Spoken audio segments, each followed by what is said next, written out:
Hello everyone, and welcome to Hill Street. Today's story is Close Your Blinds. If you end up enjoying the story, please leave a like, and if you would like to hear more stories from me, please subscribe. Now, let's get into this nightmare. There's a white bleak face in my window. It's a round face, almost baby-like. It has no ears and not a single strand of hair. Its cheeks pressed up against the window, trying to press through them into my room. Its eyes wide open, eyelids stretched apart, staring at me, calculating, analyzing. Lungs shoving, I shrieked despite my raspy still asleep throat. I shot up, all the fog in my brain removed. I'd felt something looking at me, an uncomfortable scratch in the back of my neck, saying, "You're being hunted." I'd always thought it a relic from the times we lived in the jungles with the predators.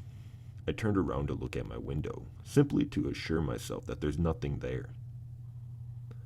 I've done it many times before, and usually there's nothing to see, but tonight, there was. The face doesn't move, doesn't make a single gesture. It's stuck, but its eyes follow me. It's a subtle movement, barely any at all, but I feel it. It's here for me and nothing else. I fumble out of my bed covers that seemingly glued to me. I trip down onto the floor, finally free, landing on my phone. I make sure to grab it as my legs rocked me up, the face still staring. I have to run. I have to hide. But where? I smashed the door shut and closed it, rattling the hand to make sure it was locked. I flick the lights. I take a deep breath. What the heck was that? I open my phone, clicking the buttons to the side, but it's black. I click it again, and it's black. I click it over and over and over, my brain not realizing that the phone is out of battery. And then it hits me. I've got a child. How could I forget? I open the door. It slowly creaks open. The light of the bathroom floods the hallway. My mind plays a scene. The door is ripped apart, and the face is in front of me. It doesn't happen. I creep out of the bathroom and set down the hallway. My child's room is at the very end. I hear everything. I hear the silence. I hear my steps against the creaking wood. I hear the breeze. Why do I hear the breeze? I open the door and see my child. It's ripped, head and spine hanging off the face's hand, his leg being shoved into its now crimson mouth. We make eye contact. I caught it in the act. It looks surprised, as if I wasn't supposed to be here. I take a step back, and another one. I slam the door. Down the stairs I rush, practically jumping 5 steps at a time.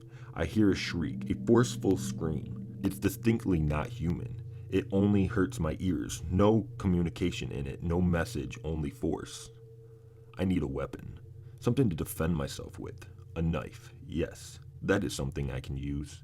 I rush to the kitchen and grab the biggest knife in the drawer. Is it sharp? I lightly tap the blade with my finger. Crap, it's sharp. I hear something bolting down the stairs. This knife won't do me no good. I know it won't. I drop it, my blood still on it. I leap for the table and stick my fingers into my mouth. The salty blood swivels around in my mouth. I see the legs. They're long, and very thin, and white with blue bruises all over. They walk forward and around, and then they stand still. I hear the creature loudly sniff. Suddenly, it bolts towards the kitchen. It pulled the drawer so hard it broke.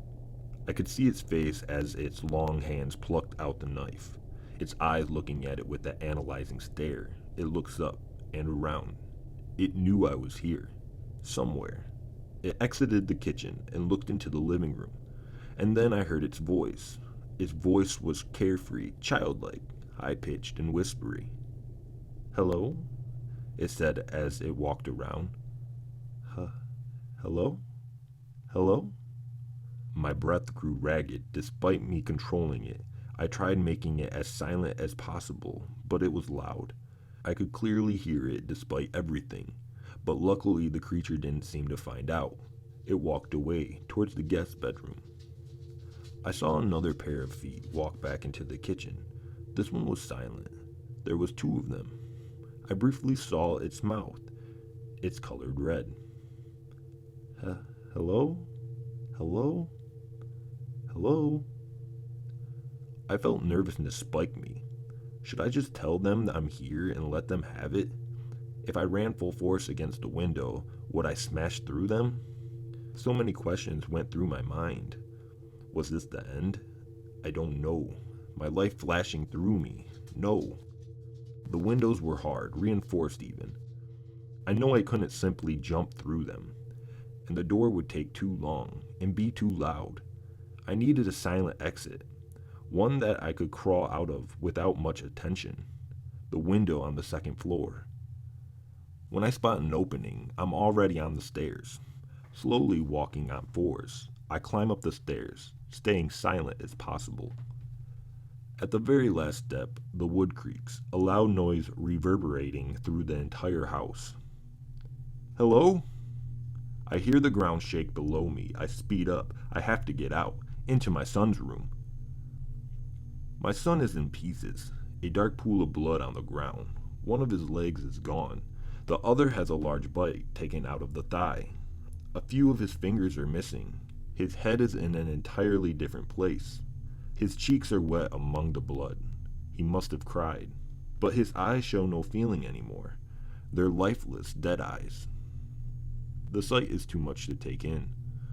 I see the window and take a step on the rim, ready to leap out. I feel the uncomfortable itch, the same one that woke me up. I leap, closing the window behind me. I hear the face bounce off. I called the cops the next day. They found blood and saliva.